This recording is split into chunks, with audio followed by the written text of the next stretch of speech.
Con la buena tarde noche para todas las personas que nos acompañan hoy, martes 5 de agosto de 2025.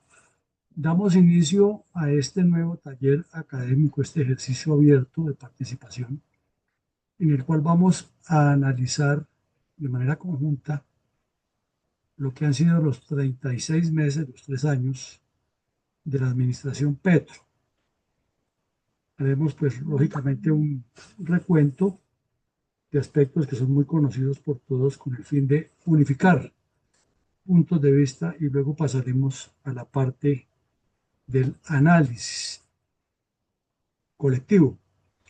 Entonces, comencemos por recordar algo supremamente importante, porque es que si vamos a evaluar a un mandatario, pues no podemos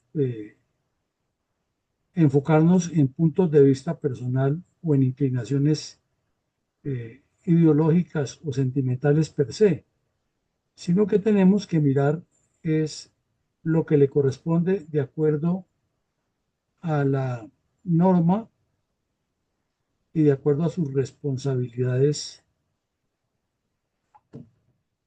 dentro del ejercicio del cargo, cuáles son sus funciones en el caso de él como presidente y cuáles son las funciones en contexto que desarrolla el Estado, que todos las conocemos muy bien, que son dos esencialmente, que son, por un lado, la seguridad y por otro lado, el desarrollo nacional. Y que esta seguridad, la hemos reiterado varias veces, ya no es simplemente decir seguridad ciudadana o seguridad nacional en su contexto, sino que es una mixtura de elementos técnicos, psicológicos, antropológicos, económicos, sociales, que se articulan al desarrollo, haciendo más fuerte esa cadena de las funciones del Estado como tal. Entonces lo que queremos hoy es, a partir de esas dos funciones, que las conocemos todos y las hemos estudiado desde siempre, mirar o recordar que todo esto debe conducir que es al bienestar ciudadano o al bienestar general. Entonces repetimos, si queremos evaluar a un mandatario, pues no nos podemos enfrascar en los puntos de vista personales o las inclinaciones ideológicas que tengamos, que todas las tenemos, sino tratemos de buscarlo sobre lo que le corresponde hacer y las áreas que debe cubrir. Entonces vamos a mirar que si el bienestar es la sumatoria, la integración de esa cantidad de eslabones de seguridad y desarrollo, para poderlo llevar a efecto, eso necesita colocarle un rótulo transversal que es el liderazgo político. Entonces vamos a buscarle ya con mayor profundidad en este detalle, es esa evaluación del liderazgo político a partir de unos elementos que ya conocemos todos, que son las funciones del Estado como tal, y en este caso particular de la persona que está a la cabeza del manejo de la sumatoria de instituciones que constituyen el Estado, y para darnos el bienestar a todos los gobernados, y entonces vamos a buscarle su punto de encuentro en el liderazgo político. Entonces, como son dos elementos esenciales para la seguridad del Estado, naturalmente tenemos que revisar esos dos elementos para no regarnos en prosa en muchos temas. Entonces, miremos que el liderazgo político, a su vez, se puede resumir en cuatro de los N mil aspectos que tiene. Pero vayamos a lo concreto, conocimiento. Entonces, cuando vamos a evaluar a un señor que está en la presidencia o en una alcaldía o en una gobernación, y en el caso específico hoy del señor que tenemos en la presidencia, pues entonces vamos a revisarle esos cuatro aspectos: conocimiento dentro de su liderazgo, idoneidad de él y de sus funcionarios, ¿no? Porque eso es un paquete completico. El ejemplo que da, hay una frase antiquísima que dice que las palabras mueven, pero el ejemplo arrastra. Y finalmente la transparencia. Sobre esos cuatro aspectos vamos a trabajar en nuestro taller hoy con base en lo que este caballero, Gustavo Petro, ha desarrollado alrededor de la seguridad multidimensional como primer aspecto y en segunda medida sobre el desarrollo nacional. Queremos resaltar algo muy importante, es que en el año 2005 se reunieron los cancilleres de la OEA y firmaron un pacto, y cuando se firma un pacto, pues se supone que es para cumplirlo, ¿no? Que llama el Pacto de Seguridad Multidimensional. Y a partir de ahí se comenzó a considerar con base en unos estudios científicos de universidades y de otros organismos multilaterales que la seguridad se articula en seguridad ciudadana, seguridad nacional, y que todo ese paquete se llama seguridad multidimensional porque recibe un elemento que es la seguridad humana, entendida como la garantía social, política y económica que se le da a la sociedad en vivienda, educación, seguridad alimentaria, que es fundamental, servicios básicos de salud, educación, servicios públicos, vías, y la sensación de que se puede vivir en una comunidad para desarrollar unos rasgos culturales. Entonces, en el 2005 se firmó ese pacto, pero se priorizaron cosas. Y dos de los aspectos que se priorizaron en ese pacto es el cumplimiento de la lucha integral contra el terrorismo, el narcotráfico y la delincuencia transnacional, incluida toda la que hay de lavado de activos, de tráfico de seres humanos, de tráfico de divisas, de contrabandos, etcétera. Pero a juzgar por los hechos, el señor Petro ni siquiera ha volteado a mirar ese compromiso, sino que se ha enfocado es a hablar de la seguridad humana ideologizándola, más no enfocada en lo que es ese componente de la seguridad multidimensional. Resulta que en el año 2020 se cumplió un año, 365 días, del atentado terrorista del ELN en la Escuela de Cadetes General Santander. Entonces el señor Duque invitó a don Mike Pompeo y a otros personajes con todos los cancilleres de Latinoamérica, a excepción del de México, Bolivia y Venezuela, que no quisieron venir, Nicaragua pues menos, y se firmó un acuerdo en que los países de esa reunión firmaban el pacto de Bogotá o el nuevo pacto de Bogotá, ya que hay otro pacto anterior que es el de la OEA, consistente en luchar contra el terrorismo y con especial énfasis en las células de Hezbollah, particularmente porque se tiene información de presencia de estas células en la frontera trinacional de Argentina, Paraguay y Brasil y entre La Guajira y Venezuela. Entonces, ese pacto se acordó y durante el gobierno del señor Petro no se ha movido un dedo para hacerlo cumplir. Existe mucha información de que Hezbollah está en Colombia, que tiene nexos con el ELN.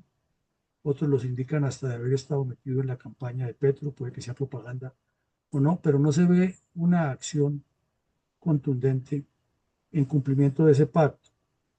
Obviamente ese pacto demanda que participen varios países, no uno solo, pero si Colombia, que fue la sede y fue que lo instrumentalizó y le dio operativización, en ese momento la canciller era la señora Claudia Blum y se firmó aquí en Bogotá. Otro problema que se le nota a este señor es la connivencia o connivencias evidentes con el narcotráfico. No hay reunión internacional a la cual asiste el señor Petro que no pone por delante que los narcotraficantes colombianos son víctimas y no victimarios, que Colombia ha puesto los muertos, que la culpa la tiene un tubo, etcétera, etcétera. Pero aquí en Colombia se nota que toma acciones contra los carteles de Mordisco, porque Mordisco le dijo frontalmente que él le ha financiado la campaña, y contra un sector de los narcos del cartel del Golfo. Pero hay a otros que los voltea a mirar como el ELN, la Segunda Marquetalia, Gentil Duarte, todos los que están en el Catatumbo, que hay una mezcolanza tenaz, los que están en Nariño y Putumayo, que hay otro poco de nombres funambulescos. Entonces, se nota eso. Además, el propio hermano, no es una persona ajena que dijo que él personalmente se ha reunido con los narcos para conseguirle votos y que le ha conseguido 1 millón de votos en la costa atlántica. Véanse o véase la entrevista que le hicieron en el programa de la señora María Elvira Arango, Los Informantes, y ahí está la prueba.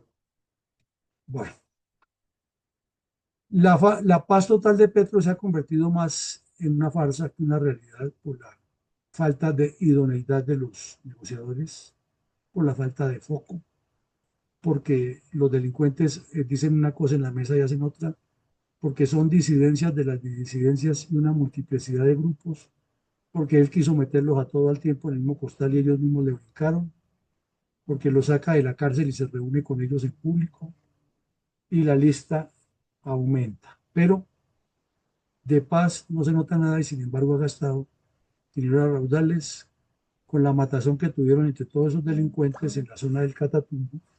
Gastó una gran cantidad de dinero, convocó una o invocó un estado de excepción y manejó una gran cantidad de recursos que tampoco se ven, se evaporaron, como se evaporaron los carrotanques en La Guajira y el sistema acuífero de esa región. También se nota una insuficiencia de los negociadores en todos los campos. Decíamos aquí que conocimos muy de primera mano que cuando nombraron los negociadores con el ELN en Caracas, ni siquiera se reunieron aquí en Bogotá para decirles ustedes son el equipo negociador que va a iniciar allá las conversaciones en Caracas, sino que las conversaciones eran un lunes y el sábado por la mañana les entregaron los tiquetes a diferentes personas que o se conocieron en el avión que iba para allá o se conocieron en la mesa de conversaciones y ya el ELN tenía montado todo el tinglado. Entonces imaginémonos cómo será eso de entrar de novato y de descoordinado a una negociación tan seria. Pero además las personas que están ahí tampoco son los más indicados que conozcan el plan estratégico del ELN y que lleven un plan para contrarrestar lo que plantea el ELN o la Marquetalia o la FARC, sino ha sido más de publicidad y de autoelogios y de reclamos de que por qué a este, recordemos cuando un bandido de esos fue dado de baja por ahí en el Cauca, en Nariño, los límites de otros departamentos, entonces pusieron el grito en el cielo, los primeros fueron los negociadores en cabeza del señor Oti Patiño, en lugar de decirle a las FARC que cumplieran con lo que se le estaba mandando, entonces la culpa la ha tenido el ejército por haber combatido contra un delincuente que estaba en ese momento extorsionando a unos campesinos, pero según ellos debía estar en paz. Después la captura de otro de esos delincuentes que sí lo extraditan, que no lo extraditan, y se nota que los negociadores no tienen ningún margen de maniobra. Y la tapa la tiene la supuesta liberación, el supuesto hallazgo de los niños en el Guaviare, que en el fondo lo que era la presión de las FARC era la liberación de esos niños cuando sacaran de la cárcel a un bandido de la cuadrilla de Mordisco para que se sentara a hablar con el señor González Pozo. Por ende, los negociadores han sido insuficientes, incapaces y no aptos para esos menesteres, además descoordinados. Hay una connivencia evidente de las autoridades judiciales. Primero estuvo el señor, en la parte de la fiscalía estuvo el señor que estaba en campaña presidencial desde ese momento, señor Barbosa, y se enfrentaron, ya era como parecía como una pelea de plaza y mercado, el uno decía y el otro le contestaba, pero tan pronto se produjo el relevo de este señor, comenzaron a producirse una cantidad de acciones cuestionadísimas, como la captura de unos delincuentes en el nordeste antioqueño de las FARC en camionetas de la UNP, con armas, con explosivos, con coca, con oro en cantidades, y había que dejarlos libres porque estaban en La Paz. Como cuando el ejército capturó unos bandidos de las FARC en el Huila, en los límites entre Huila y Caquetá, y traían la módica suma de $150.000, pero era que venían a participar en Neiva en un concurso folclórico y las FARC iban a exponer su capacidad artística. Entonces, eso eran los viáticos, dijo Juan Manuel Santos. Fue una equivocación ahí de la tropa porque los muchachos traían eran sus viáticos. Imaginen ustedes viáticos de $50.000. Sabroso así, ¿no? Para 5 delincuentes que venían a un concurso de canto, cuando todavía ni siquiera se ha firmado el pacto. Otro error, otro problema en la seguridad multidimensional que le vemos es que prioriza a los delincuentes sobre las instituciones. El mismo día que ganó que ganó las elecciones, exactamente, de la segunda vuelta. Lo primero que anunció en su discurso era que todos los vándalos de la primera línea, todos los terroristas urbanos, iban a salir de la cárcel. Y lo sacó y tiene a unos delegados. Inclusive se supo después, por ejemplo, el caso del muchacho este que intentó asesinar al doctor Uribe Turbay, que ha sido uno de los beneficiarios de esos programas. Y luego, pues el show de remate de corrida en Medellín, con un poco de ampones sentados ahí al lado de él, hablando de paz, y los ministros al lado, todos como si fueran de los mismos. Pero el problema más grave es la ideologización de la seguridad, porque él y la señora Pizarro y otros han salido con el cuento que el ejército del pueblo. Un día dijo Petro que el ejército del cambio y la seguridad humana. Otra vez fue el ministro de Defensa eh,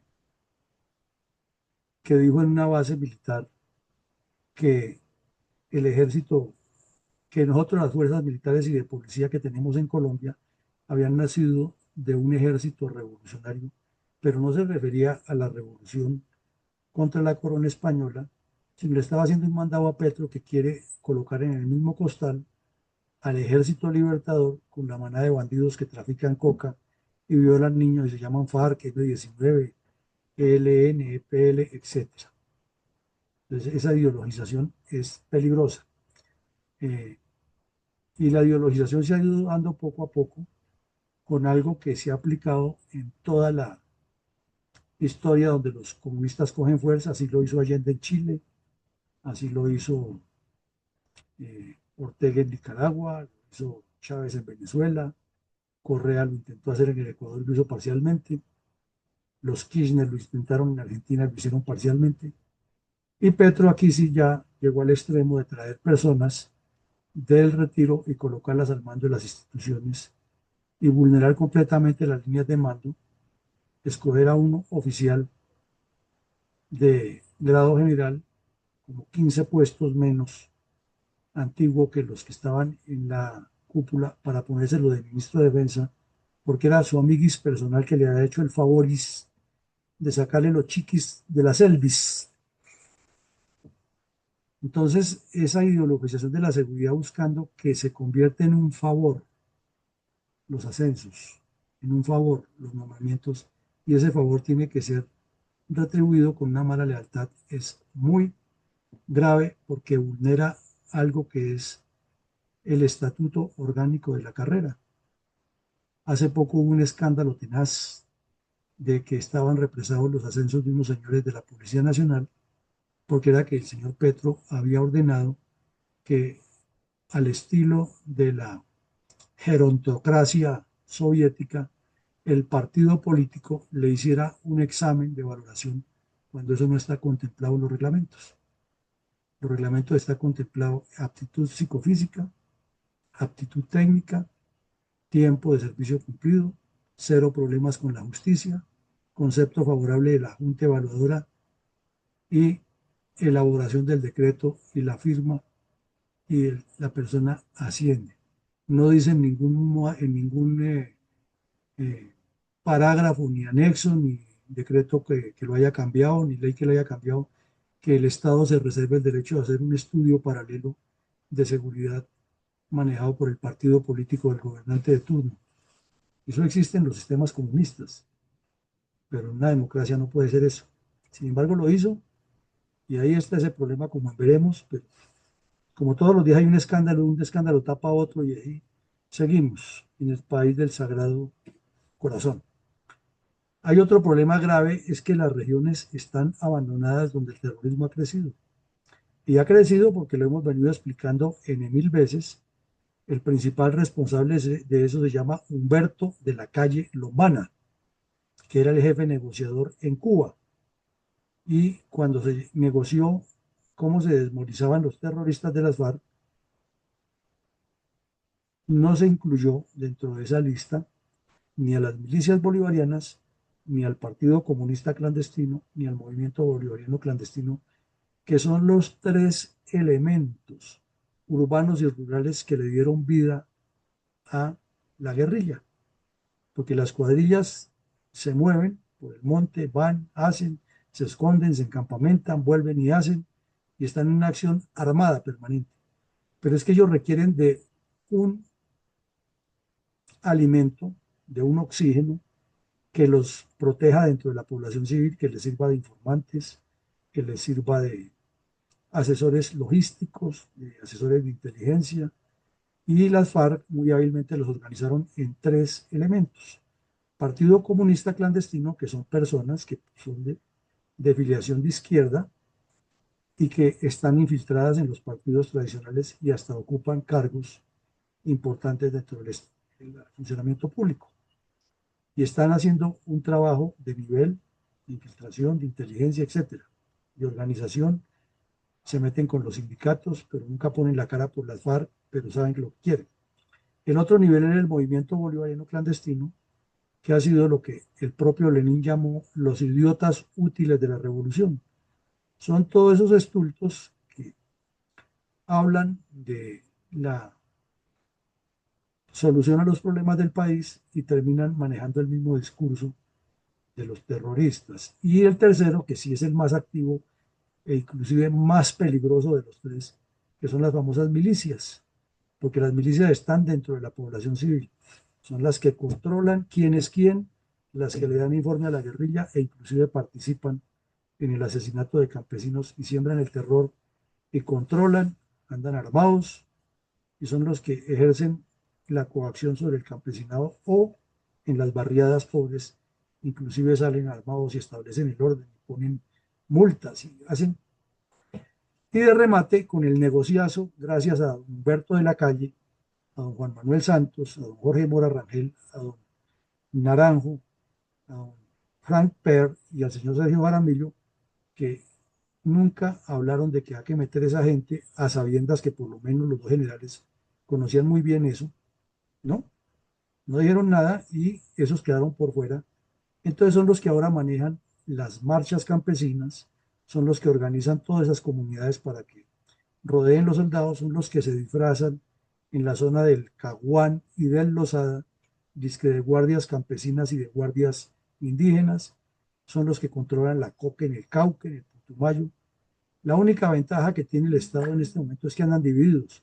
Unos se quedaron con Mordisco, otros se quedaron con Gentil Duarte, otros se quedaron con Iván Márquez, otros con las disidencias de Mordisco, y porque Mordisco es disidente de Duarte y a la vez él tiene disidencias internas.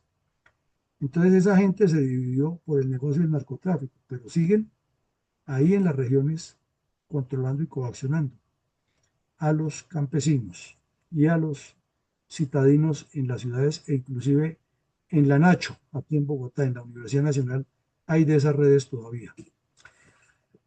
Y por otra parte, las fuerzas de seguridad maniatadas, haber roto relaciones con Israel fue mortal porque se acabó un apoyo de inteligencia y de mantenimiento a los equipos técnicos, tanto de la policía como del ejército y la Fuerza Aérea, Armada, pero también con la guerra de Ucrania, entonces el señor Petro aparentando neutralidad, entonces para maniatar más las fuerzas militares y hacerle el favor a sus amiguis, entonces no volvió a traer el mantenimiento de los helicópteros rusos.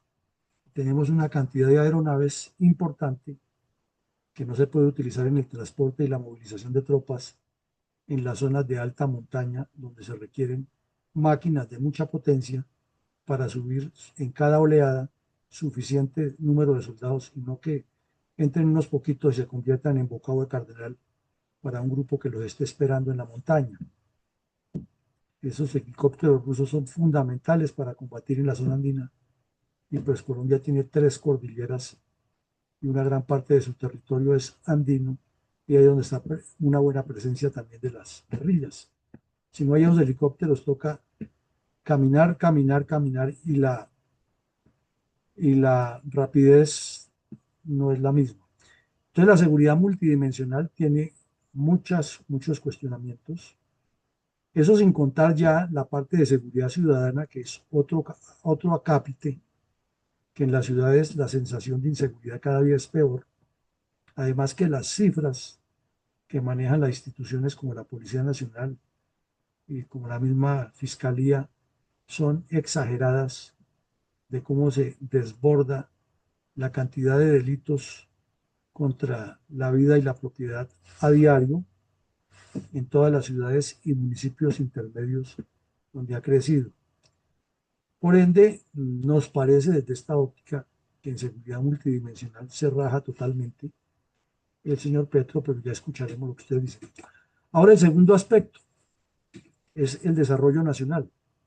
Con bombos y platillos, cuando inició su gobierno, inició dizque las socializaciones del plan de desarrollo en otra de sus estratagemas habilidosas, que ya lo tenía elaborado, además muy difícil de digerir. Aquí le hicimos 2 sesiones de análisis y casi que ni entendíamos el lenguaje de tanta cosa tan extraña que dice ahí. Pero lo peor no es lo que diga, es que tampoco lo ha cumplido. Y no lo ha cumplido porque a todo le tiene una respuesta. Es que la derecha no deja, los enemigos de los pobres no dejan. Los ricos no quieren que los pobres progresen, pero no ha cumplido un plan de desarrollo que se pueda decir, medirlo y verificarlo en X, Y y Z asuntos, no hay forma de demostrarlo. Porque además el plan, los invitamos nuevamente a que lo lean y verán que es muy difícil de digerir. Mucha palabreja rara, mucha filosofía, parece como una campaña política y no un documento en el que dice se va a hacer esto, esto y esto, por decir algo, tantos kilómetros de vías terciarias, se va a llevar tal desarrollo a los acueductos veredales o campos y caminos vecinales, nada de eso dice, nada. Es un poco de filosofía y que los pobres y que la organización social que tendrá que prevalecer es más ideológico que concreto, por eso pues tampoco es fácil medirlo. Lo grave, rompió la regla fiscal que ha funcionado y es constitucional, pero como nos explicó aquí nuestro constitucionalista, dentro del poder presidencialista que existe en Colombia, hay ciertas gabelas que él las utilizó, porque en eso es muy hábil y además es osado y se atreve a sabiendas que se la pueden echar para atrás en una corte o en una demanda, pero se lanza y la hace para generar la sensación de que él es la víctima y los demás son los victimarios. La regla fiscal es muy sencilla, nada se puede gastar más de lo que entra. Y si hay un endeudamiento, tiene que ser muy justificado y con unos límites y unos patrones que establecen ya las normas fiscales de Colombia y la ley y, y el procedimiento como se ha hecho. Esa es una de las garantías que ha tenido Colombia, que en medio de todo el desorden que nos ha caracterizado a lo largo de nuestra vida republicana, es que la regla fiscal más o menos se ha cumplido y eso es lo que ha evitado inflaciones exageradas y pánicos financieros. Pero ella la rompió y los resultados están por verse. Sin embargo, no hay plata, no le alcanza nada. Suspendió programas sociales. Increíble que el gobierno del cambio, que tanto promulga y habla del cambio, haya roto programas sociales como las casas para las familias más de menores recursos, para ser más concretos, o el caso de los jóvenes del ICFES, por mencionar dos de los tantos. Y cada discurso que echa en los pueblos es alarmista y está muy bien correspondido porque es que desde las redes sociales, también de la supuesta oposición, surge mucha desinformación y mucha provocación. Y entonces si no hay la suficiente sindéresis para reflexionar hasta dónde puede ser cierto algo, se comete el error de reenviar o hasta de comentarlo con acidez y todo eso genera es más polarización, que es el escenario que él necesita. Entre más polarización haya, él mejor porque siempre será la víctima en medio de la polarización. Bueno, lo otro es que polarizó la producción de hidrocarburos. Aquí han venido a nuestros eventos muchos especialistas como el doctor Amílcar Hernández, el presidente de una compañía que es especializada en hidrocarburos. También vino varias veces el doctor Julián García, nos dio como unas 6, 7 conferencias sobre el tema y todos coincidían en lo mismo. Además, las cifras que hemos encontrado para otros conversatorios, el 30% de los dólares que le entran al país provienen del sector de hidrocarburos. Pero el señor llegó de una vez con el cuento que hay que acabar los hidrocarburos porque Colombia es potencia de la vida y que aquí vamos a vivir del aire y que la coca es ancestral y la señora Francia le ayudó con el cuento que ella representaba a los ancestros y las ancestras y se desenfocaron completamente de la economía, especialmente los hidrocarburos. Y fuera de eso quiso o quiere al estilo Chávez meterle la mano a Ecopetrol y por ahí dijo en una de sus tantas salidas extrañas que tiene que Ecopetrol le debía no sé cuántos billones al país y que el señor, que es muy amiguis de él, el presidente de Ecopetrol, lo único que tenía que hacer era girarle esos recursos a los programas sociales que él necesita con urgencia. Y hace programas sociales, pero no se ve ninguno. El dinero se esfuma. Aparece una joven vallenata que parece que es muy activa, viajando en avión de la Policía Nacional y luego en helicóptero de la Policía Nacional con un grupo de corruptos a legitimar 17 billones de pesos, o 17, bueno, una cifra, se me escapa la cifra en este momento, que iba para la Universidad del Cesar, pero hay que darles un girito, un pequeño esguince, una pequeña salida de esos a esa cantidad de dinero para que se dedique a la campaña del señor Petro o de sus sucesores en las próximas elecciones. Un pequeño detalle ahí que también es que la critican a la muchacha. Entonces la muchacha requiere es que se le reconozca que es la juventud, el futuro del país, dice Petro. Y él está con la juventud. No el delito que cometió ni utilizar los aviones de la Fuerza de la Policía Nacional o los helicópteros que muchas veces cuando hay combates y los necesitan los policías para evacuar a los heridos, no hay porque no hay combustible o están en otras ocupaciones de esas máquinas, pero aquí sí hubo para enviar unos corruptos a que llegaran a Valledupar, abordaran otra nave y viajaran hasta Huachica, Cesar, a hacer el simposio donde iban a desviar ahí un poquito de dinero, eso un poquito, eso no era mucho. Además, si otros lo han hecho, ¿por qué no lo podemos hacer los petristas que somos el cambio? Dicen ellos. Ha desincentivado la inversión. Esa pelea que tuvo al principio del año con Estados Unidos crispó los nervios y se encontró muy bien correspondido con alguien que reacciona igual y nos tuvieron en ascuas. Y seguimos en ascuas como lo veíamos anoche, porque con esa ideologización tanto de la seguridad como el desarrollo y desafiando al señor Trump, pues en cualquier momento nos podemos llevar una sorpresa. Pero es que los renglones fundamentales de la economía, ya vimos hidrocarburos, que es uno de los principales, no se ha estimulado como es y está quedado. Y los otros renglones de la economía nuestro, que son menores, tampoco es que estén exportando en cantidades y con las peleas con Estados Unidos hay muchas dificultades. Dependemos mucho, por ejemplo, de las flores, del café. Anoche veíamos el caso de que si Brasil deja de exportar por las peleas que tiene con Estados Unidos, hubiera la posibilidad de enviar por aquí y eso sería de una vez ganarse un problema, ¿no? Con Estados Unidos. Fue por allá y se metió a China a proponer el cielo y la tierra. Ya lo miraron, fue como lo que es, un hablador. Y le dijeron, no, no, aquí tráiganos un plan estratégico, y hablamos de plan estratégico. Pero él, sin embargo, terminó de ahondar la pelea que tenía con la señora Sarabia y esa fue la conclusión de ese viaje costoso, innecesario y de pocos resultados, que se ahondó la pelea con la señora Sarabia y que el señor Leiva aprovechó para destapar como en las peleas de comadres más trapos sucios. Toda su visión de desarrollo gravita no en la inversión social, no en el estímulo a la economía de capital, no en el estímulo al desarrollo y la iniciativa privada. No, gravita es alrededor del asistencialismo, de dar, de repartir, de quitarle a los que tienen, porque es que los ricos han hecho mucho y, y no han hecho nada, han mucho por ellos y no han hecho nada por el pueblo. Y aquí los pobres ahora sí tienen presidente y aquí nos vamos a quedar porque es que este triunfo que no lo pudo lograr Gaitán, sí lo estoy logrando yo y cualquier cosa que me pase a mí es contra el pueblo. O sea, mi Dios en persona es el señor Gustavo Petro en plan de desarrollo. De remate, burocratizó más aún el Estado de lo que ya existía. Todos los presidentes lo han hecho para devolver favores y para fomentar la corruptela que los ha caracterizado a todos, sin excepción.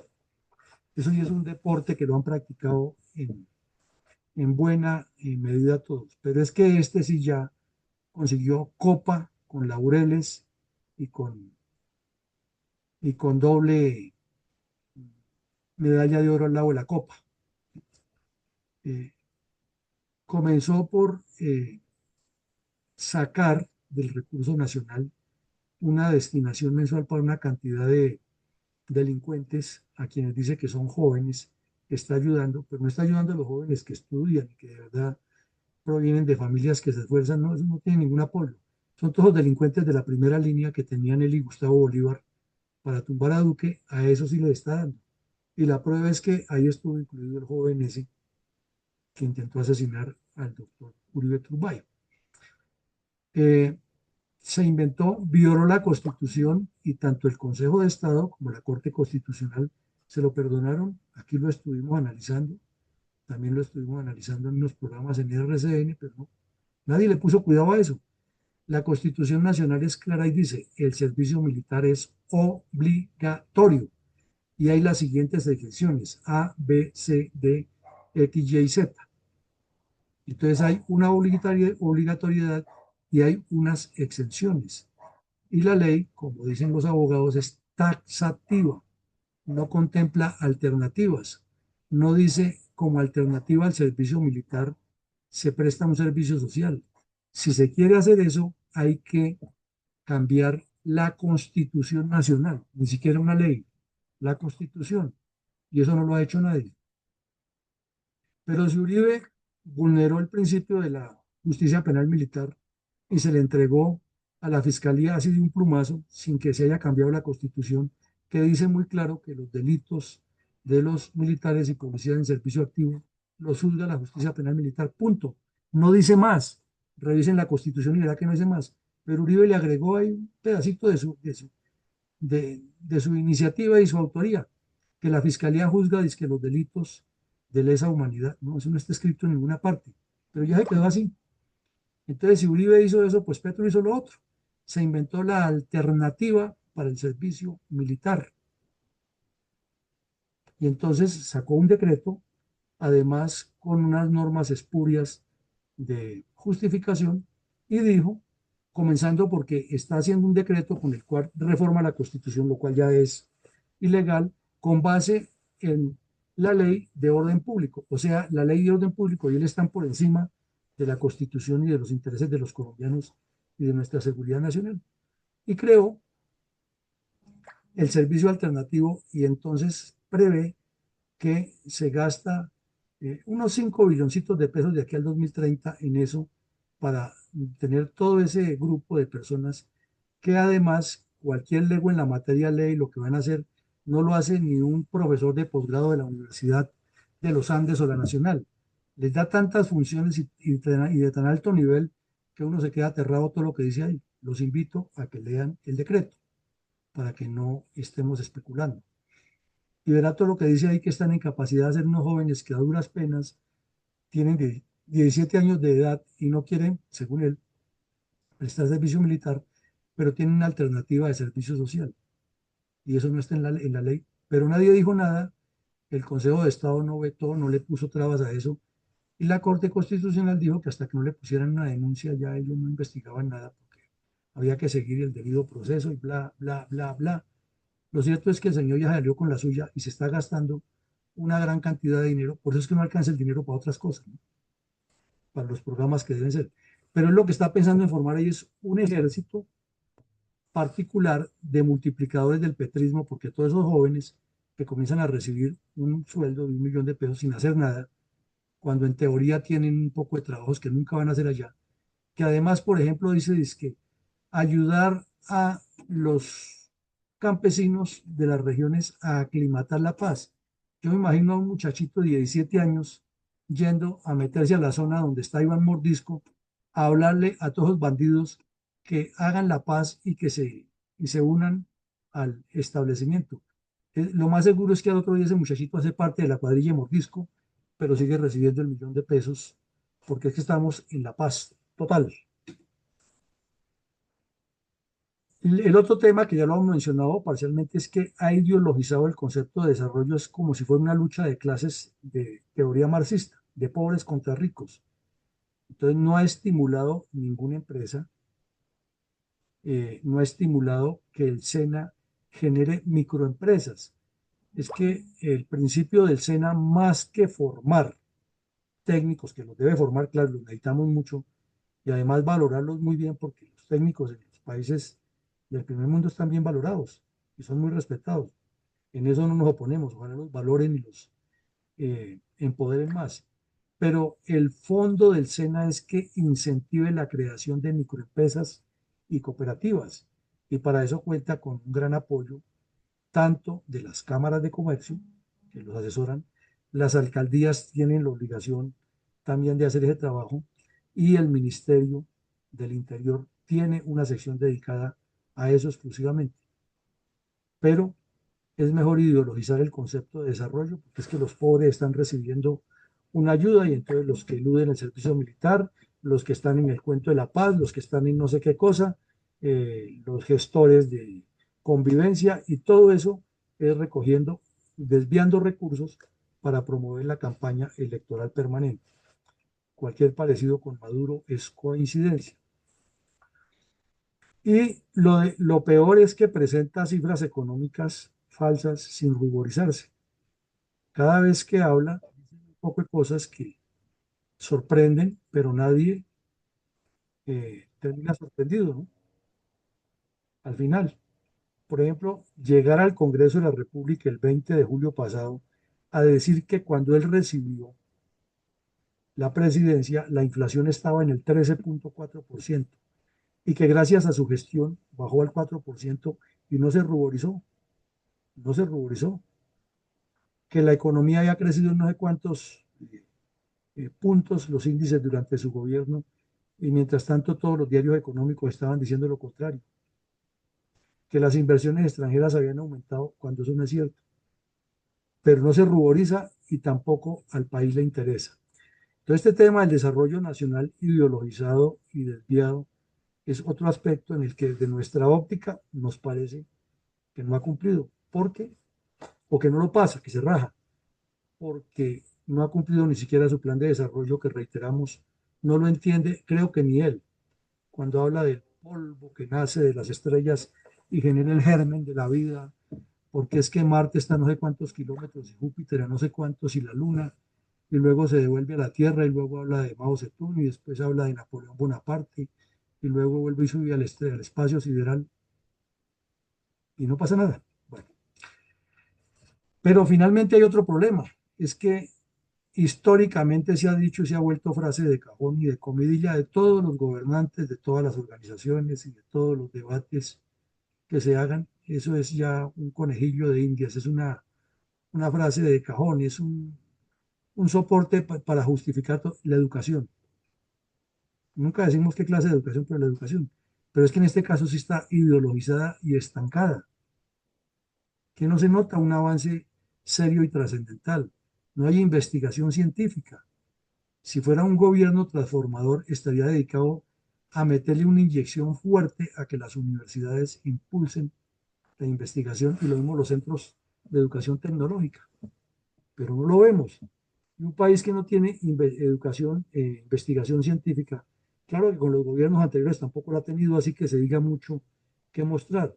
Pero como este hablaba de cambio y transformación, y uno de sus discursos más largos, eh, las campañas era hablando de la educación y que los jóvenes, pero la educación se ha convertido en una ideologización de lucha de clases del pueblo, de ricos contra pobres, y estancada en lo fundamental, que es el desarrollo, perdón, la investigación científica, la investigación tecnológica y la renovación que requiere la educación al ritmo que marcha el mundo. Porque es que si es la educación oficial, está infiltrada por FECODE, que tiene intereses sindicales para presionar sus beneficios, más no para solucionar los problemas del país. Y si es la particular, pues como son a contrato la mayoría, entonces es un año es un profesor, el otro es otro, son contados los colegios que además tienen la educación como negocio. Esa es la crítica y cruel situación. Entonces, mi coronel Alarcón, aquí nos devolvemos con base en estas reflexiones. Tenemos cuatro aspectos esenciales del conocimiento, del liderazgo político: conocimiento, idoneidad, ejemplo y transparencia. Solamente cuatro, hay muchos más, pero sobre esos cuatro hagamos el taller de hoy. Ya vimos cuál ha sido el desempeño, grandes rasgos de este caballero en los dos campos fundamentales que son seguridad y desarrollo. Y eso nos faltaron un montón de cosas, pero dejémoslo hasta ahí para no alargar tanto el tema. Entonces, en este momento hay N candidatos a la presidencia de la República y hay N partidos, que ellos se llaman partidos, nosotros no los llamamos partidos, pero bueno, se autodenominan, como dice la palabra, partidos políticos. Sobre estos cuatro aspectos, ¿cuál cree usted que esos partidos políticos deben enfocarse en el próximo candidato presidencial y en su equipo de trabajo, obviamente incluidos los congresistas? ¿Qué es lo que deben enfocar más de estos cuatro aspectos para que Colombia inicie a dar un cambio eh, que se desea a partir del 26 y no que sea la prolongación de esa agonía que parece eterna? Adelante, mi coronel Alarcón. Mi coronel, buenas noches para todos los que no han saludado en el día de hoy. Voy a pedirles el favor que quieran rendir primariamente su versión, su aporte. Pueden levantar la mano ya o empezaremos. Adelante, por favor, ingeniero Rosalía Medina.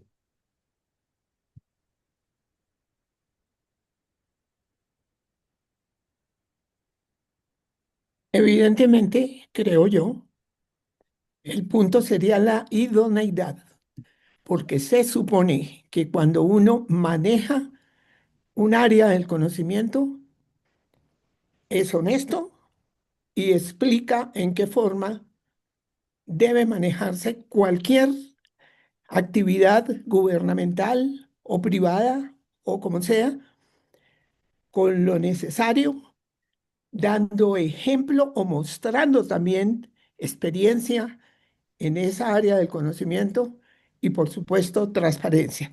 La idoneidad supone las demás cualidades de transparencia, de conocimiento y de ejemplo, por supuesto. Idoneidad. Muchas gracias.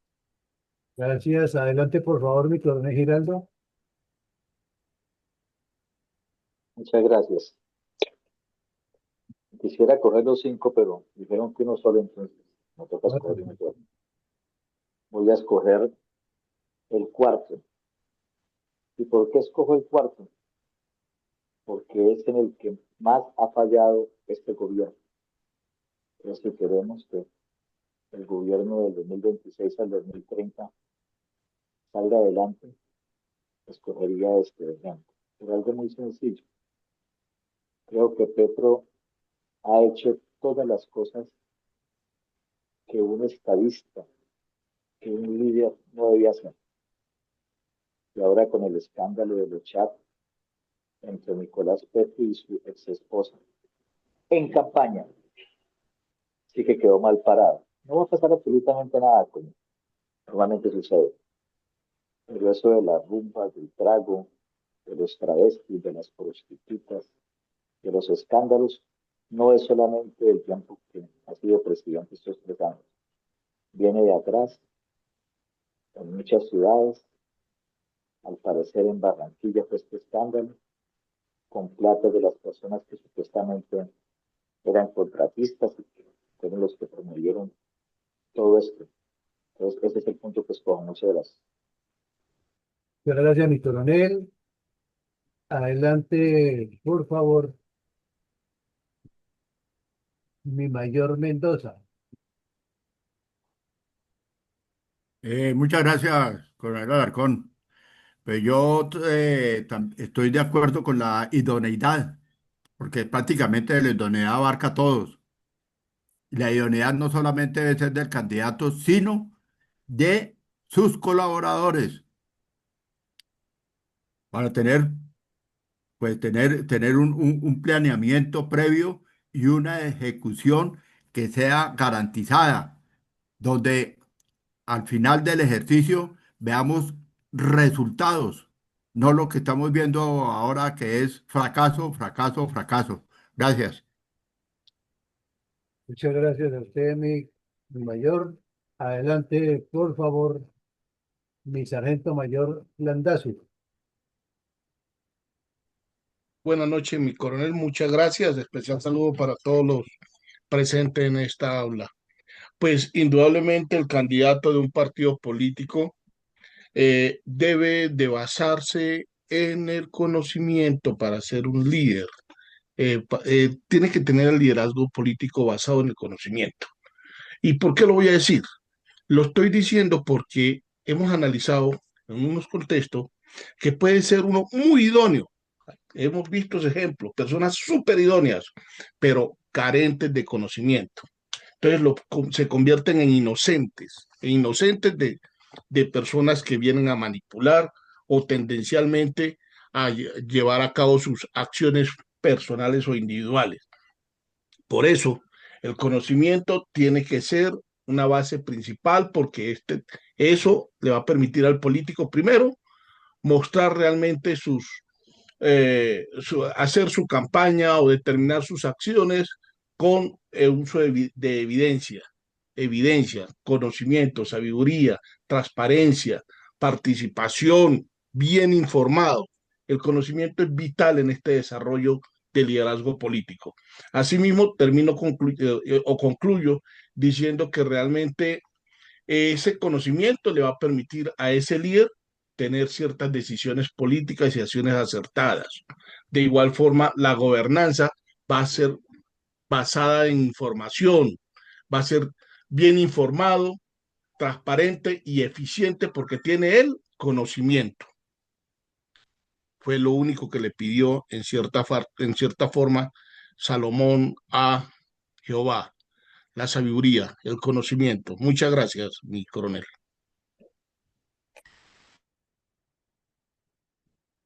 Muchas gracias a usted, mi sargento mayor. Tiene la palabra la doctora Ethel.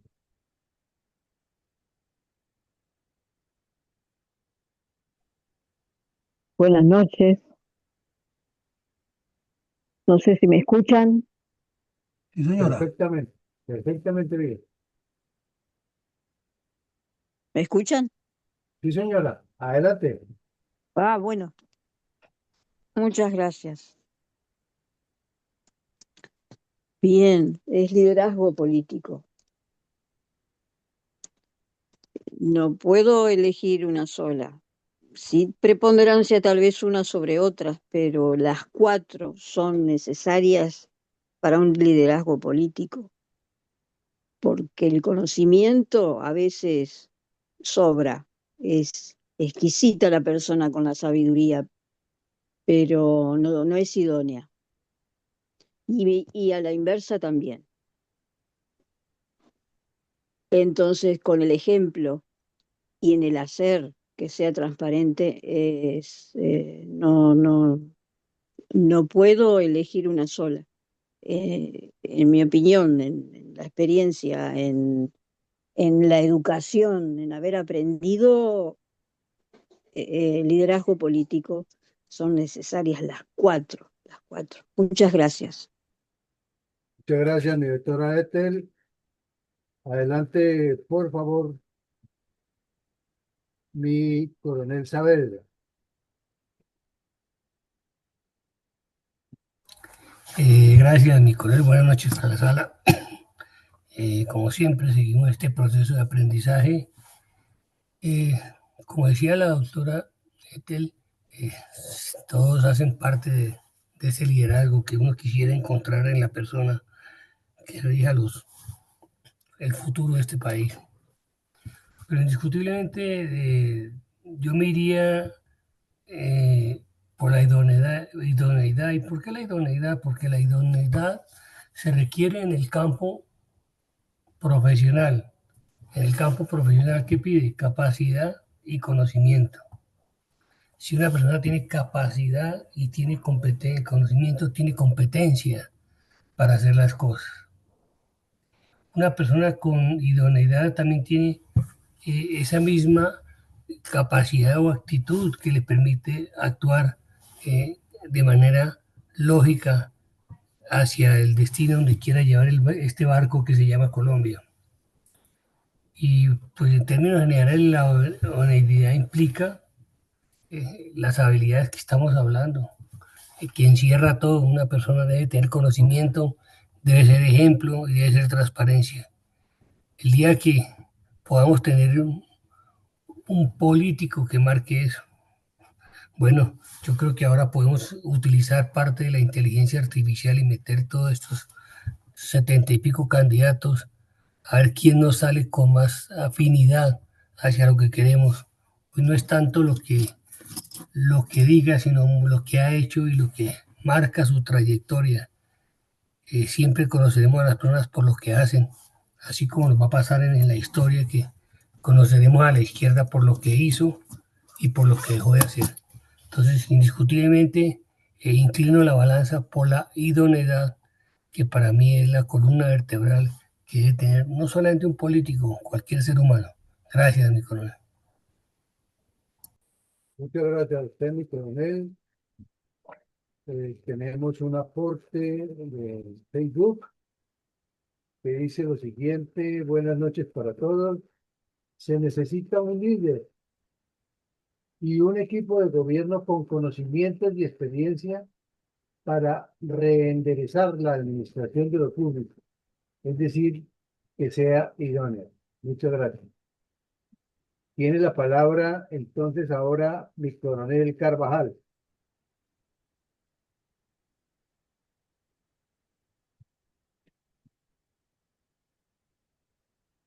Bueno, mientras tanto, entonces vamos a dar lectura al aporte de la doctora Sonia, que dice lo siguiente: el líder en cualquier renglón de la vida y con mayor razón en el mundo político debe sellar un matrimonio hasta que la muerte lo separe con la transparencia. Esta no es una opción decorativa del poder, es un requisito esencial para ejercerlo con legitimidad. Un presidente que no rinde cuentas, no lidera, impone. Y quien impone sin transparencia gobierna desde el miedo, no desde el respeto. Cuando la transparencia se diluye, se erosiona la confianza pública, se tejen dudas sobre el ejemplo y la coherencia ética, se abona el terreno para cuestionar la idoneidad para gobernar y finalmente se fractura el liderazgo político. Gracias por su aporte, mi doctora Sonia Rodríguez. Bueno, me queda faltando aquí mi coronel Carvajal, no sé si ya tiene disponibilidad de micrófono. Bueno, entonces de lo contrario, hemos hecho ya el paso por todos los participantes en esta noche de hoy. Falta Saavedra, quiere hablar. Ah, perdón, no le había visto la mano levantada. Mi coronel Saavedra, adelante, por favor. No, mi coronel, lo que pasa es que quiero traer a la mesa. La semana pasada tuve la oportunidad y la experiencia de estar con un candidato político. Más que candidato, fue invitado como un ciudadano que nos hablara de la situación país, el doctor Mauricio Cárdenas. Y me llamó mucho la atención en lo que más enfatizaba él su liderazgo o su idoneidad política, era en el conocimiento. O sea, esa que es lo que hablaba yo cuando mencioné anteriormente, ese conocimiento sólido que debe tener sobre la política, la economía, la sociedad y otros puntos. Cuando ese político ya arranca con un bagaje de conocimientos, pues sabe o por lo menos tiene idea del terreno que está pisando. Y ahí es donde yo veo que esa idoneidad que encierra el conocimiento pesa en el momento de tomar una decisión, como pesó muchas veces a nosotros en el momento de tomar una decisión, ¿por qué hacerlo? ¿Quién es mejor, uno que fue ministro de Hacienda o que no fue ministro de Hacienda? ¿Que fue ministro de Industria y Comercio? ¿O que fue director de planeación? No estoy preguntando si lo hizo bien o lo hizo mal, sino sencillamente sabe cómo se llega allá y cómo se avanza en esos caminos. Entonces, yo creo que la idoneidad, metiendo dentro del saco, como él mete el conocimiento, y eso me confirma una vez más que esa es la línea de integridad que deben tener nuestros políticos. Gracias, Mejor, por cederme por segunda la oportunidad. Gracias. Gracias a usted, mi coronel Saavedra, por su segundo aporte. Excelente. Bueno, le agradezco mucho a todos la atención. No, pero perdón, mi coronel, vamos, hoy tenemos tiempo para hacer una segunda intervención muy concreta. Bueno, mi coronel. Entonces, mi coronel, vamos a la segunda intervención antes de otra, del cierre. Y vamos a trabajar a otro punto. Y es que decíamos que un, un soporte, un soporte de la política, de la conducción política, del liderazgo político y de las responsabilidades tanto del Estado como del gobernante es el desarrollo y el otro la seguridad para dar bienestar, es el fin último. Entonces hicimos una lista de lo que ha sido el reflejo del señor Petro.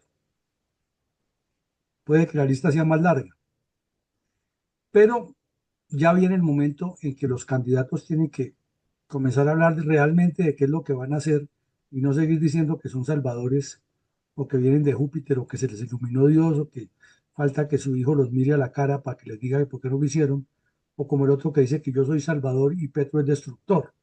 Eso no es nada. Sino de esta lista, ustedes tienen en pantalla cuál prioriza en la que se debe enfatizar el mensaje de su candidato presidencial y de sus congresistas, claro, que eso debe ir una cosa de la mano con la otra, hacia el electorado para reorientar a Colombia, no para convencer los que voten, porque para convencer los que voten hay muchos artilugios, sino para que el electorado sepa que ese sí es el que va a reorientar a Colombia. Entonces, escoja una de estas y por qué, muy brevemente. Listo, mi coronel.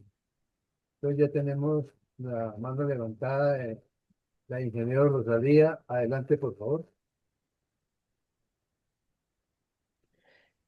Considero que durante este periodo de gobierno han ideologizado absolutamente todo. Como son los representantes del Partido Comunista, consideran que todo debe ser de acuerdo con su doctrina. Así es de que de ninguna manera podemos permitir que nos vengan a hablar de desarrollo y de seguridad nacional, que son los principales elementos del bienestar ciudadano, nos vengan a decir que es su ideología la que puede llevar con éxito a ese bienestar ciudadano. Muchas gracias. Muchas gracias. Mi coronel Giraldo, adelante, por favor. Bueno, muchas gracias. Definitivamente escogería el primero, porque recordemos que el Plan Nacional de Desarrollo, o el cumplimiento del Plan Nacional de Desarrollo, no es otra cosa diferente que la ley de lo que presenta el candidato en su programa de gobierno.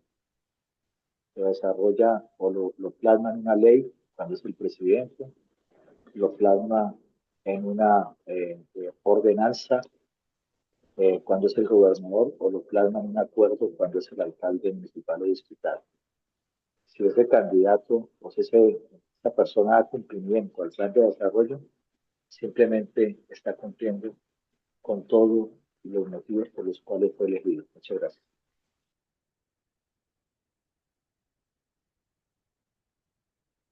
Muchas gracias, mi coronel. Adelante, por favor, doctora Ethel.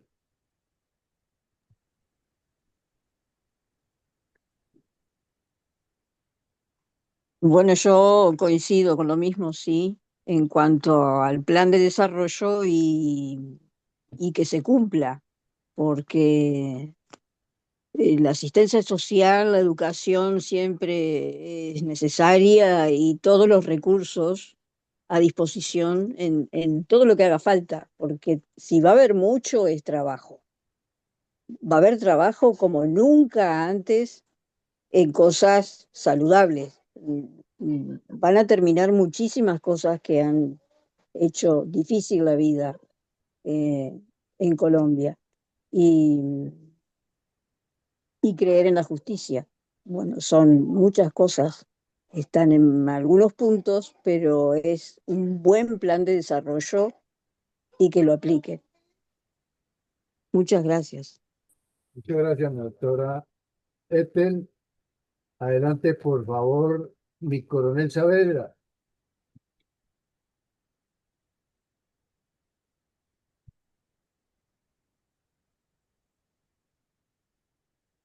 Mi coronel Saavedra.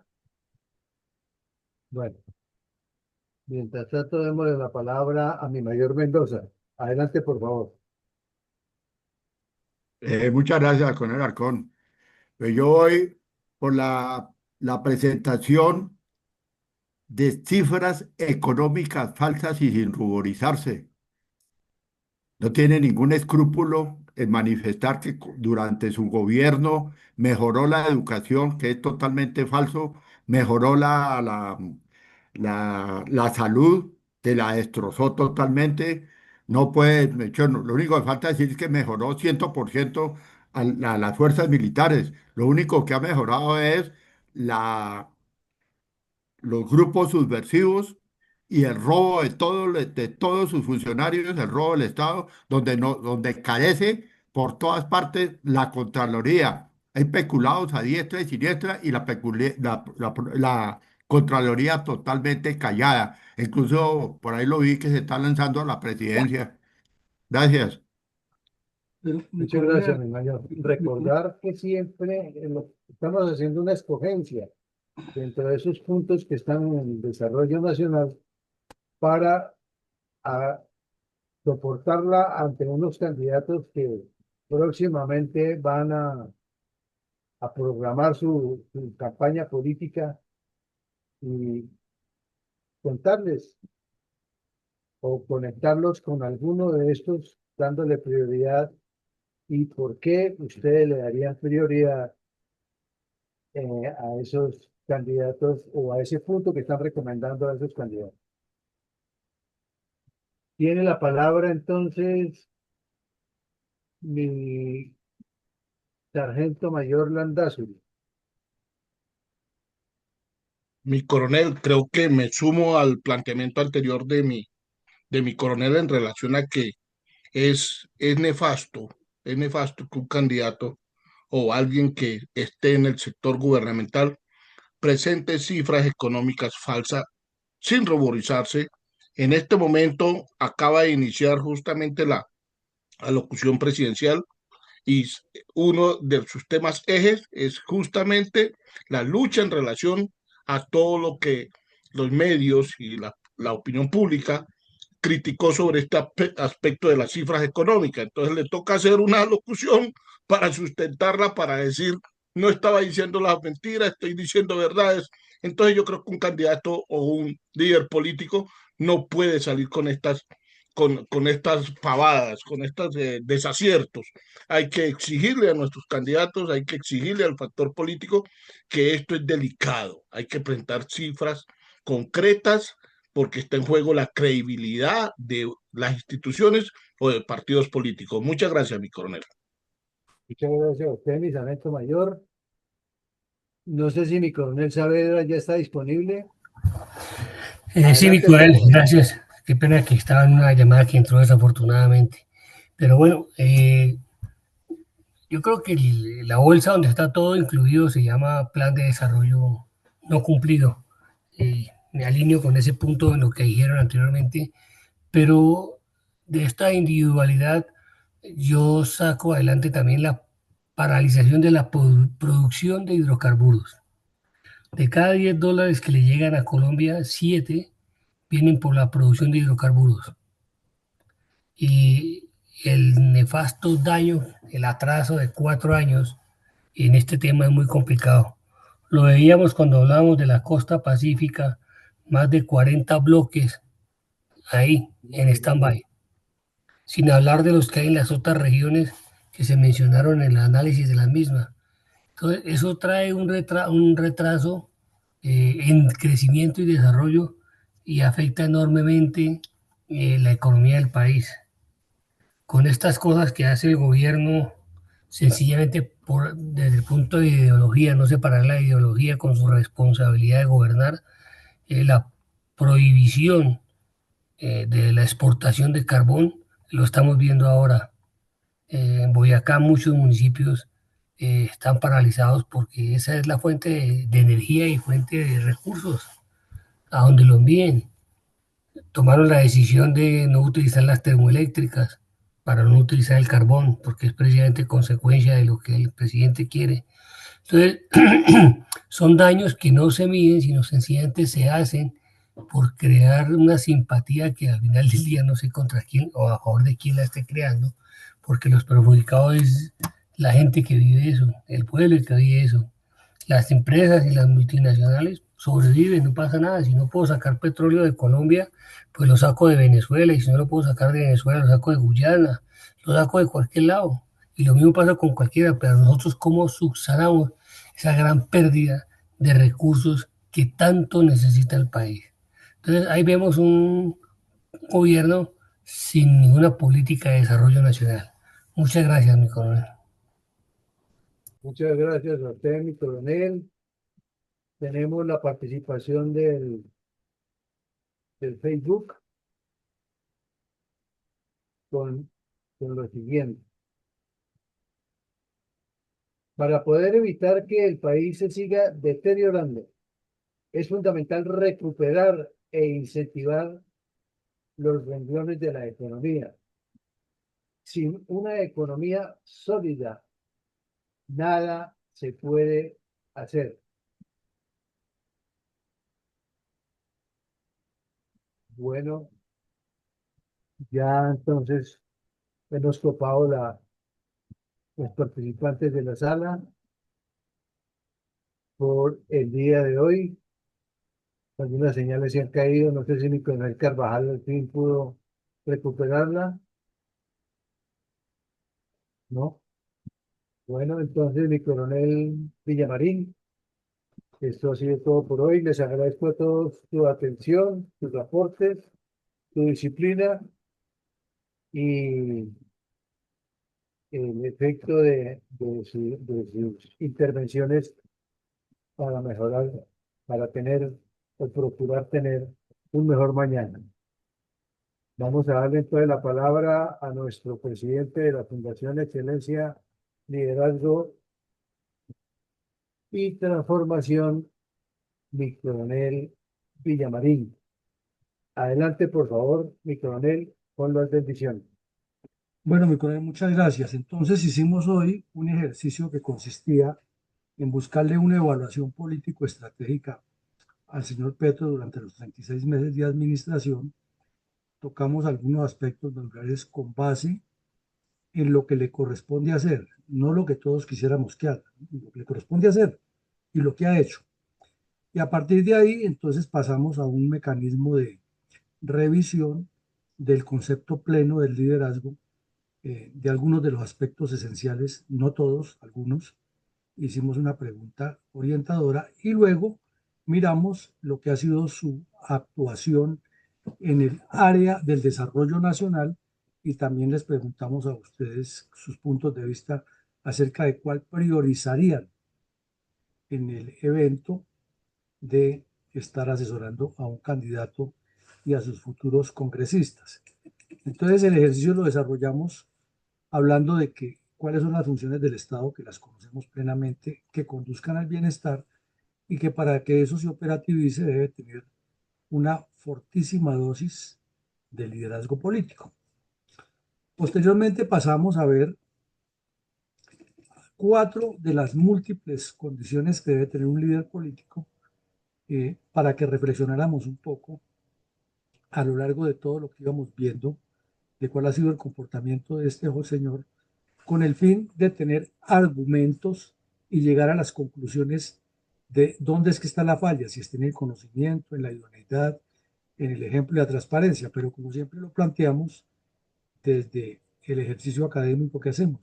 No se trata solamente de identificar la falla, sino de proponer cuál es el camino o cuál es el punto sobre el que se debe enfocar el camino de la solución, porque pues ese es el principio de la ciencia, ¿no? Identificar dónde está el punto sin resolver y comenzarlo a resolver. Bueno, luego pasamos entonces en la lista a ver todas las fallas que ha habido en seguridad multidimensional, que no son en total, porque hay muchísimas más, pero nos pareció que sobre estas podríamos trabajar y también vimos una lista extensa de las fallas que ha tenido el desarrollo nacional. Entonces, vamos a por la primera pregunta y después vamos a poner de primero a la segunda pregunta y luego vamos a la primera para no devolver la ayuda por ahora. Entonces, al preguntarles a ustedes ya cuando se analizó lo que ha sido el desempeño de este señor Petro y su equipo de trabajo, ¿cuál consideran ustedes que es el asunto que hay que darle prioridad? Hubo respuestas muy válidas todas, desde luego, porque son aspectos en los que ha fallado y lógico, la respuesta tiene que ser hacia ese punto específico que se ha fallado. Pero la mayoría tuvo una inclinación en que al plan de desarrollo hay que ponerle mucho cuidado. Aquí en Fundel hemos insistido que un plan de desarrollo debe ser de muy poco contenido dialéctico y de mucho contenido matemático y con cifras exactas. Por decir un ejemplo, se van a construir 30 vías terciarias en todo el territorio nacional. Es una cifra que estamos poniendo aquí al azar, pero ya hay una cifra, hay 30.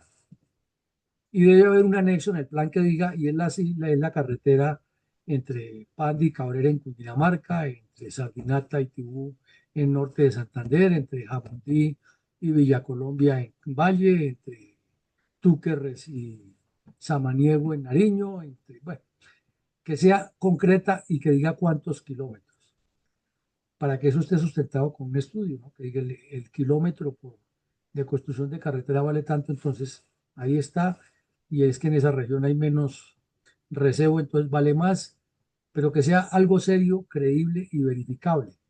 Y así en todos los campos, que se van a construir tantas escuelas, entonces una escuela vale 500 millones de pesos, entonces 20 escuelas valen 10.000 millones de pesos y los recursos se van a destinar y los manejará tal ministerio, o sea, clarito. Eso debe ser un plan de desarrollo, pero un plan lleno de emotividades y de incitaciones a lo que no pase, pues a lo que pasa, pero no se concreta con cifras, pues no va a pasar nada al final. También ustedes hicieron énfasis en que eh, se ha presentado cifras falsas, y no solo en economía, sino en todo lo que hace el gobierno, pero especialmente en el desarrollo nacional, y obviamente pues eso afecta totalmente la credibilidad, y si se pierde la credibilidad se pierde todo. También se hizo énfasis en que mientras se ideologice todo, ya se está marcando entre buenos y malos desde la óptica personal. Entonces los que están conmigo son buenos y los que están en contra mía son malos, o los que no coinciden con mi pensamiento son malos, y más la izquierda que le mete el cuento del odio de clases. Del otro lado lo utilizan mucho es el amiguismo. Entonces, en ese punto nos quedamos en que el plan de desarrollo es fundamental, pero con la salvedad de que sea siempre eh, establecido por cuantificado. Y luego pasamos a la segunda parte, pero en primera pregunta que se hizo, considerando el liderazgo político de cuatro de los tantos aspectos que tiene. Hubo un interesante debate aquí entre conocimiento e idoneidad, porque de una u otra forma se decía que o el conocimiento da idoneidad o que la idoneidad abarca a todos los otros, pero que al mismo tiempo ese conocimiento los abarca a todos. Y hubo también un punto que tuvo mucha cercanía que fue la transparencia y se hizo énfasis total en que si la persona no es transparente, pues no puede dar ejemplo, eh, puede tener una idoneidad pero sesgada y su conocimiento va a ser malévolo en síntesis. Entonces, ¿qué nos quiere decir de todo esto? La reflexión, en primera medida, que estamos entendiendo que los dirigentes son seres humanos y que los seres humanos todos tenemos aciertos y desaciertos, fallas y errores. Y que ya en el caso específico del señor Petro, ha hecho de todo lo que le ha parecido a él que le ayuda a él como el supuesto salvador y el redentor de las clases menos favorecidas y el amigo de los comunistas armados y desarmados, pero no lo ha hecho por Colombia porque nos trajo aquí eh, la sustracción de todo lo que quedó de toda esa materia que se analizó es que tanto en el campo de desarrollo nacional como en el campo de seguridad nacional no se ha enfocado en lo medular, lo fundamental, y los resultados no son positivos. En segunda medida nos queda muy claro algo que pues todos lo sabemos, pero nunca sobra reiterarlo, es que la compleja situación actual que vive el país requiere soluciones integrales y estas parten es del análisis sobre hechos concretos. Los médicos operan es después de haber tomado radiografías, haber hecho seguimientos, formulado medicamentos, hecho terapias y citas médicas, observación, revisiones del órgano afectado al paciente, etcétera. Entonces ya concluyen, sí, hay que hacer una operación. Pues lo mismo debe ser para solucionar un problema. No basta con decir que el señor Petro se ha equivocado, es que hay que mirar cuáles son los aspectos que ha fallado y los que están llevando a Colombia a mayores problemas, y es sobre eso que hay que montar las soluciones, además de otros que no los tocó él o que vienen atávicamente relacionados con nuestra fenomenología. Entonces, por eso hablamos que las soluciones deben ser integrales, de equipo, y ahí es donde ustedes resaltan cada uno desde el punto de vista que si no tiene idoneidad no va a poder dirigir el equipo. También que si no tiene transparencia ni puede dar el ejemplo ni dirigir el equipo. Y si no tiene el conocimiento tampoco lo puede dirigir. Por ende, lo que se requiere es la integralidad de todos estos factores y vectores, siempre mirando que las soluciones son integrales y no unívocas, porque cuando son unívocas se pueden hacer con el mejor deseo de aceptar, pero no se está teniendo en cuenta, y ese es el tercer punto, que no se está teniendo en cuenta que no se han identificado los problemas ni las necesidades que tiene la comunidad, entonces se pueden estar llevando soluciones que no son.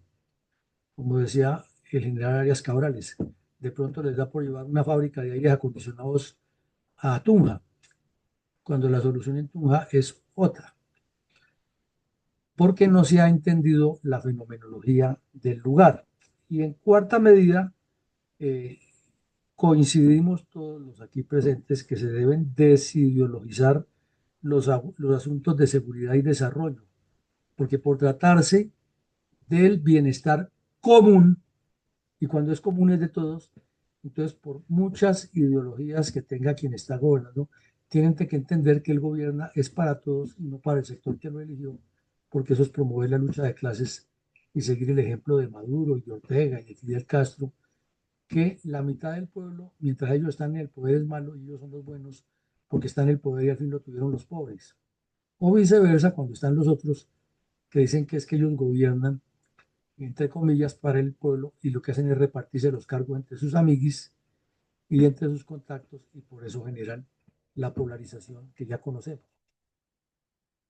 Reiteramos finalmente que los planes deben ser respaldados por cifras y conceptos claros.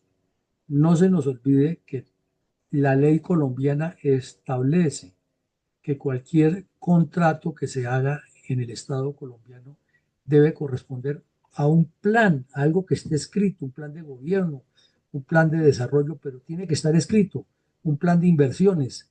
No se puede gastar ningún dinero que no esté dentro de un proyecto de gasto. Y entonces eso debe contar siempre con un concepto técnico que dice, conceptúa la necesidad de ese gasto, un concepto financiero, que es el que dice si hay disponibilidad presupuestal, y un concepto jurídico, que es el que nos dice si se están surtiendo los pasos que establece la ley. Eso se debe cumplir desde el nivel nacional hasta el local. Lo que pasa es que ya conocemos cómo cuadran las cosas aquí en Tiamiguis y muchas veces se saltan todos esos pasos y se violan las normas. Entonces ahí está la importancia de lo que ustedes más resaltaron, el plan de desarrollo, porque lo que no esté en el plan de desarrollo, o toca hacer un procedimiento de acuerdo con la ley para hacerle un adendo a ese plan o incluirlo posteriormente, o esperar hasta un próximo periodo. Pero lo que no se puede es tomar decisiones a la ligera. Por ejemplo, lo hemos cuestionado aquí. ¿En qué plan de desarrollo estaba incluido que Colombia creara más embajadas en el exterior? No en ninguno. No existe, pero se burocratizó.